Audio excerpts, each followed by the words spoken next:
Welcome back to the Sandpoint Podcast, where the views are free, the moose are wild, and the county government just declared war on your property rights, but quietly.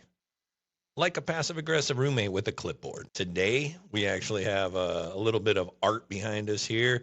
This piece of art is a little piece done by Salvador Dali for a crazy old mobster who went by the name of Old Blue Eyes, liked to croon a lot and sleep around with promiscuous women, like this one here, who was a certain somebody who liked to sing to the president and found herself OD'd on a bunch of pills. So there you go. That's the story.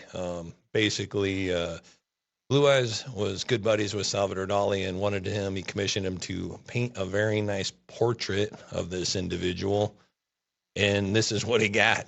So moving into today's topic, which is going to be me sounding the bell that you need to turn in your MLDs and FEs ASAP. So let me say up front, if you've got a minor land division or family exemption that's in the works, stop what you're doing, grab your land use professional, and get it turned in this week. Don't wait. Even if it gets rejected, get rejected and get it on the record. Because what the county did, it wasn't just unfair. It smells like one of those accidental on purpose rule changes, the kind where someone forgets to mention the thing they're going to vote on until after the meeting starts. You want to play legal bingo? Let's talk Idaho Code 74204, subsection 4. It's simple. An agenda may be amended only if they make good faith effort to include all probable items in the original notice. Now, spoiler alert, they didn't. County commissioners got an email from planning the Friday before the March 25th meeting. That's March 21st. They knew what was coming. But when they opened the meeting, no mention of it. Commissioner Domke made a motion without even stating the legal reason. Idaho Code 74-204-4C says the motion has to explain why it wasn't in the original agenda.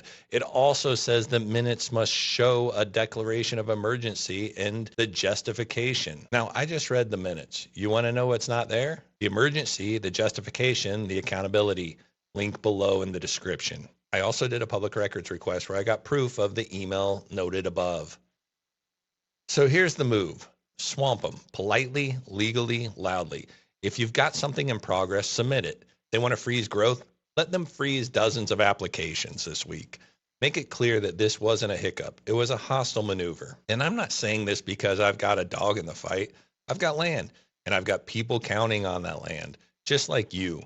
This isn't about some out-of-town developer trying to slap up 200 low-income homes next to a cow pasture. These are locals getting iced out of their own property rights by a backdoor move. This is what happens when you let folks who talk about liberty forget what it means the second they get a little power. I've got Domke on record with his Facebook post talking about how he's going to keep the county out of lawsuits and litigation and preserve people's property rights. False. This has been the Sandpoint Podcast, standing up for your acres, one botched agenda at a time. Have a great day.